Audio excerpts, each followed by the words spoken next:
Hey there, Grumpy Old Fart here. I'm doing an advanced Dungeons & Dragons advice video on fighter alternatives. Now, there are times when players are creating characters for the player character group, and the fighters that they create are, shall we say, less than heroic. Maybe they lack high strength or high constitution. Maybe they are, shall we say, wimpy. Maybe they suck. Maybe the barbarian isn't Conan or the ranger isn't Strider. Who knows? In some of these cases, even weapon double specialization or the best armor simply doesn't help. It's not the player's fault. Such things happen from time to time. It can happen to anybody. It's happened to me. One of the most successful player fighter characters that I ever ran had a strength of 13. He wasn't Conan. Let's just put it that way. But I had a lot of fun playing him. I've always said that a character with no flaws has no character. I've always said that, and it is absolutely true. If your character's perfect in every way, it's a lot less fun to play. That's all I'm saying. For situations where your fighters aren't exactly fightery, badass, for example. For situations like that, sometimes other party members have to step up and fill the void left by the fighter types that are stymied by bad die rolls and pitiful circumstances. You never know. And again, none of this is the player's fault. Everybody has bad die rolls. Everybody.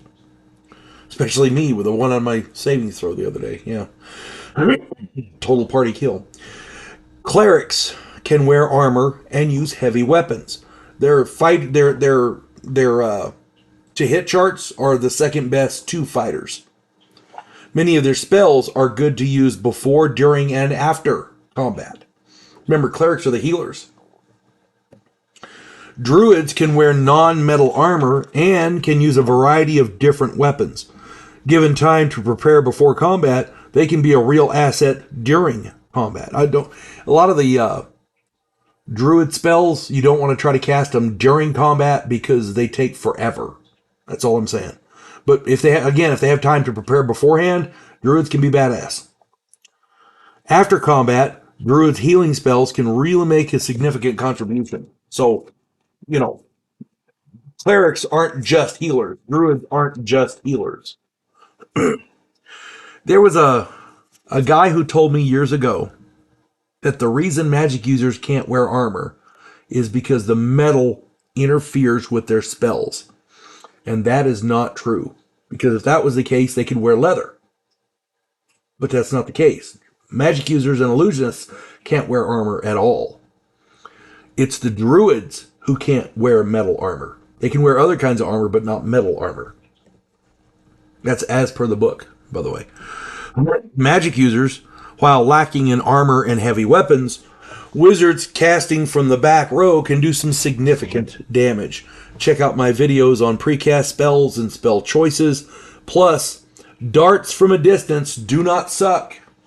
You can use 3 of them around, and who says they don't have to be dipped in something? I'm just saying. Illusionists, while lacking in armor and heavy weapons, they have many spells which can be very useful in combat. Note how many of their spells have no savings throw. That, in and of itself, makes them extremely dangerous.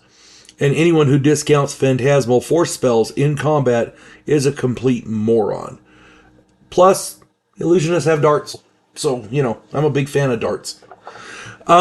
Getting back to the phantasmal force spells, here's the thing about it. For those of you who aren't familiar, Phantasmal Force is where they cast illusions. If an opponent doesn't disbelieve the illusion, that illusion can kill them.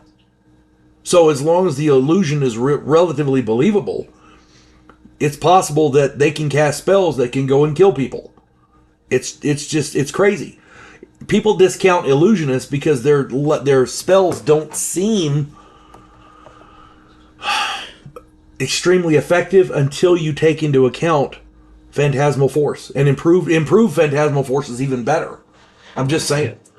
If they believe the illusion can kill them. That's just the way that is. Plus, darts. Anyway, thieves. Their backstab ability is simply devastating.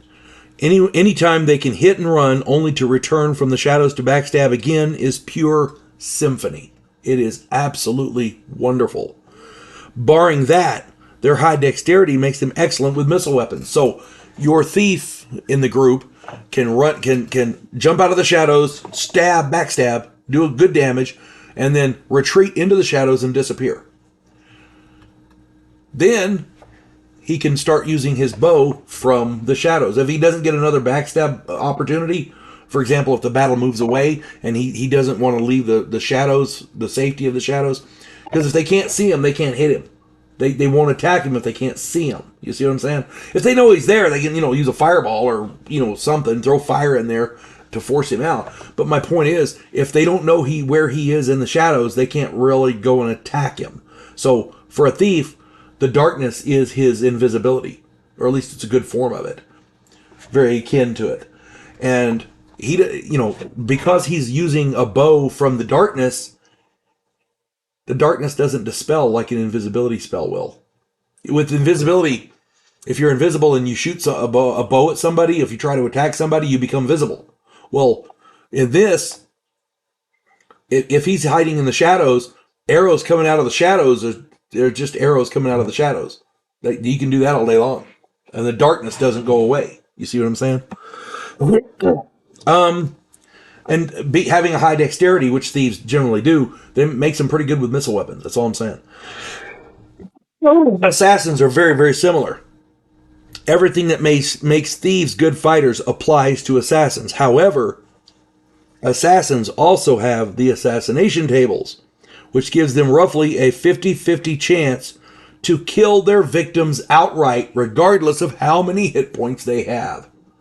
Assassins can be, oh my god, devastating from surprise. No matter what character class I am running, I always try to make a character that can take or avoid and deal lots of damage. In one game, our fighters and clerics were arguing over which tactic to use, so my wizard charged down and started smacking bad guys with precasts, magic missiles, and shocking grasps. When the group finally spurred into action, I backed off and started using fireballs and lightning bolts. The more heavier spells from a distance. In another game, our paladin convinced others not to attack the kindly old wizard. My chaotic good cleric charged in and bashed his skull in for the greater good. Now, I'm not saying that defying the paladin in the group is not generally a good idea. You have to have good reason for it. And my character in that game, I'm not going to get into the specifics because it would take forever, but my character knew this kindly old wizard wasn't a kindly old wizard. He was one of the big bad guys. There was a group of them, and he was one of them. This guy needed to die because he was doing a lot of bad things. He was allowing bad things to happen. He was causing bad things to happen. The paladin thought at the time that he was just a kindly old wizard. So I had the proof, but this guy was getting ready to kill people, so I had to stop him. Okay? My cleric rushed in and bashed his skull in. Sometimes you have to. No matter what character you have, you need to be ready to jump into the mud and blood and hack and slash and bash and skewer like the most blood-soaked, murdering, cutthroat barbarian. Remember, stereotypes will get you killed. It's survival that counts. And if you don't have a Conan, you better damn well come up with a John Wick or two. That's all I'm saying. And sometimes with John Wick, John Wick is an assassin. He's not a fighter. He fights well, but he's not a fighter. He is an assassin. Just saying. I hope this finds everybody well, and I hope my advice helps people. And again, I'm not trying to tell you how to run your game. I'm just trying to give you the benefit of years of experience playing this game and running it. And if you feel the need to ignore all of my advice, hey, no problem. You're not going to offend me. If you have a counterpoint, put it in the comments. I'd love to read it. You know, I am not perfect. I don't know everything. I'm just saying. I hope this finds everybody well. You folks have a good one. God bless one and all.